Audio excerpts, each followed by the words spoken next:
Kita lihat dari kajian dalam masyarakat Melayu tentang besi kursani ini. Dahulunya ramai pengamal besi kursani ini. Ya, kalau dalam masyarakat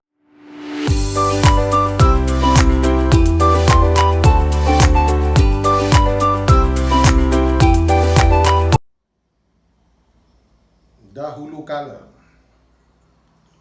pendekar Melayu sangat terkenal di seluruh Nusantara, malahan di dunia umumnya. Mereka mempunyai ilmu yang begitu tinggi, ilmu pelayaran, ilmu pendekar, ya, ilmu mempertahankan diri, ilmu kemujarapan,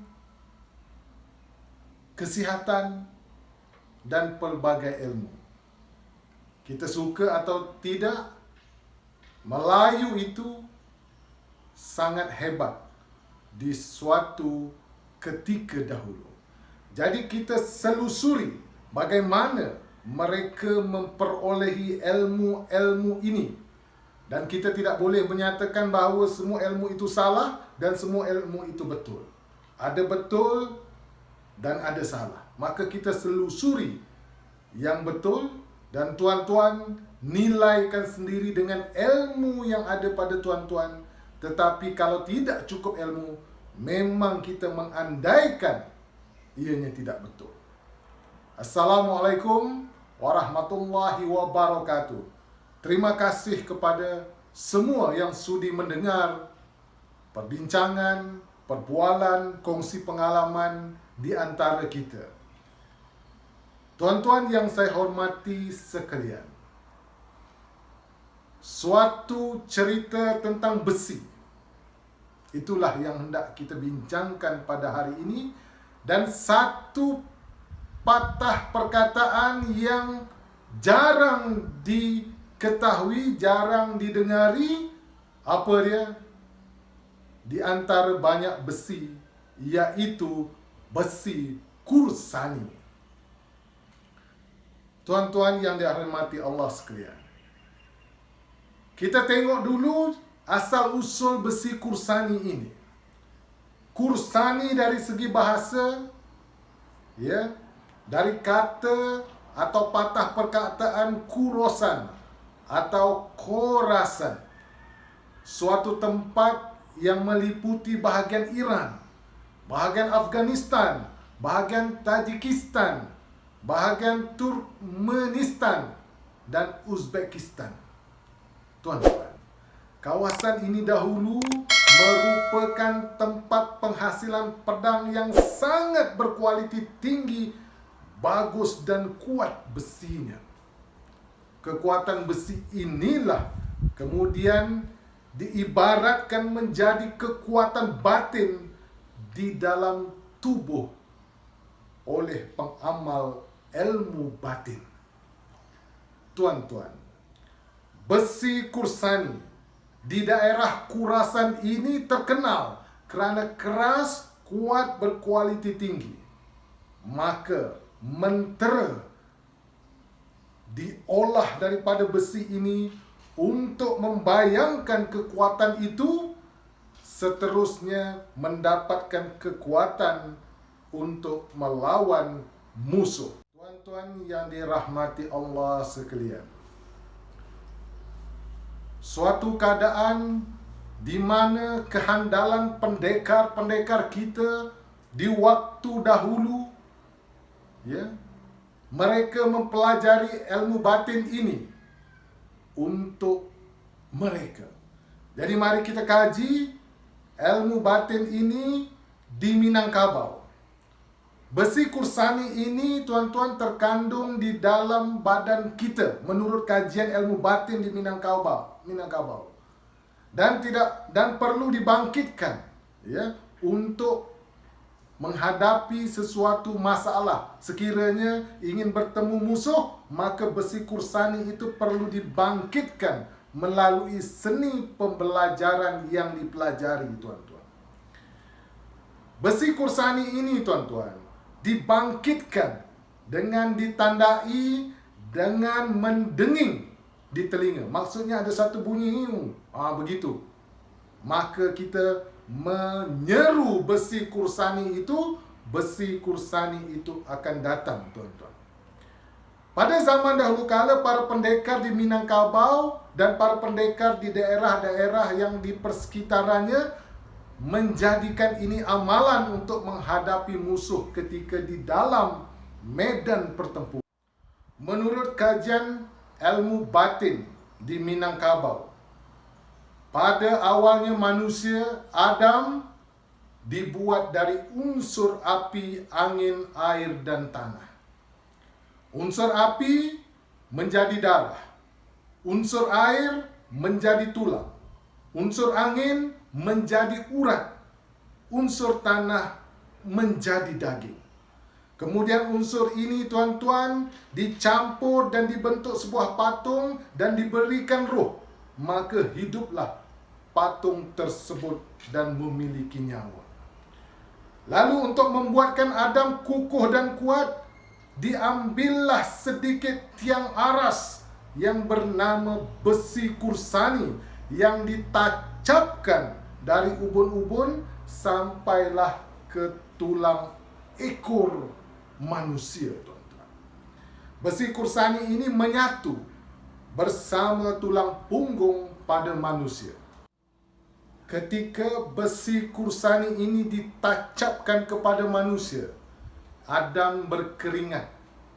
Dan keringat inilah yang berubah menjadi sekalian besi di muka bumi ini, tuan-tuan. Jadi, dapat dikatakan bahawa besi yang ada di muka bumi ini tertakluk kepada besi kursani ini. Besi yang ada di muka bumi ini bisa menjadi lunak, lembut, jika kekuatan besi kursani ini dibangkitkan oleh pengamalnya, tuan-tuan. Maka dari sini kita dapat mempelajari satu ilmu halus, iaitu jika seseorang pengamal ilmu batin besi kursani, maka ia dapat melembutkan besi sekiranya ia mampu untuk meningkatkan besi kursani di dalam tubuh setiap manusia.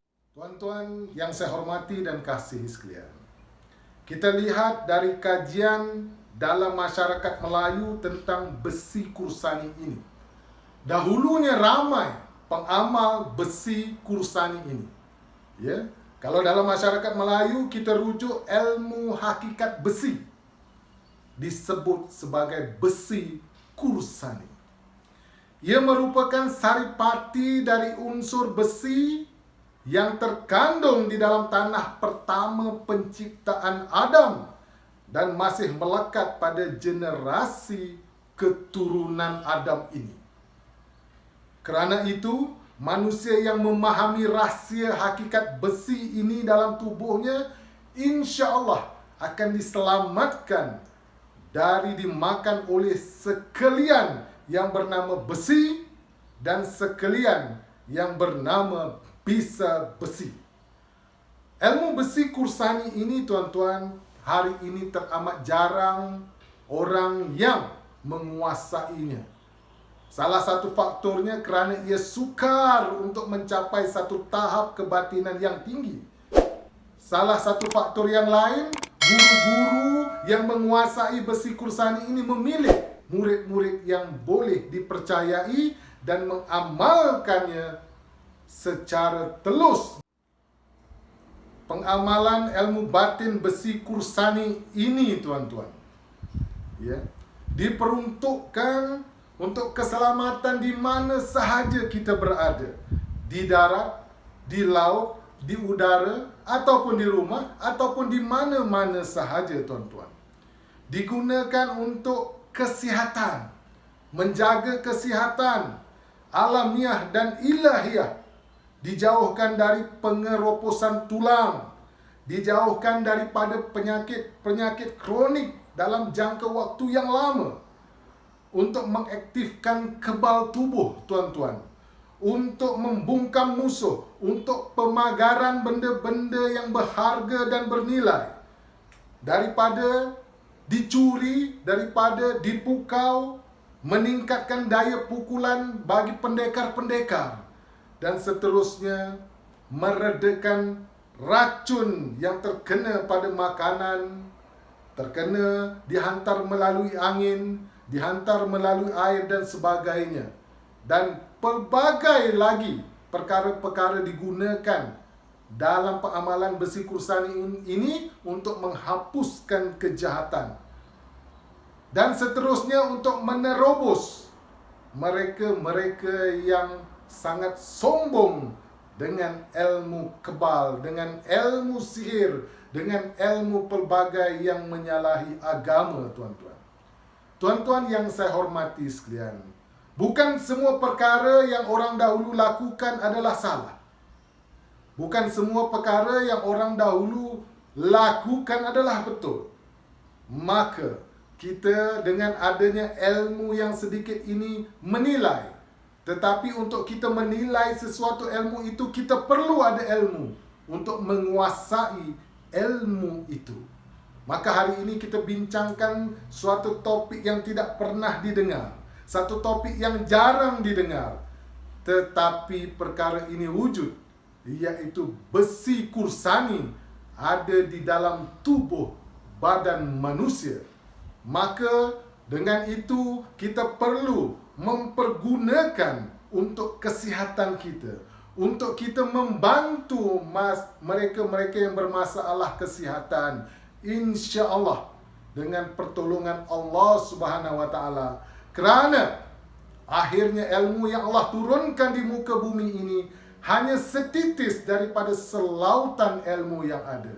Maka tuan-tuan fikirkan, tuan-tuan bayangkan, jika perkara ini memberikan sedikit sebanyak kebaikan, maka sebar-sebarkan kepada kawan-kawan dan kita niatkan untuk memberi kebaikan, insya-Allah Allah akan menilai hati seseorang itu.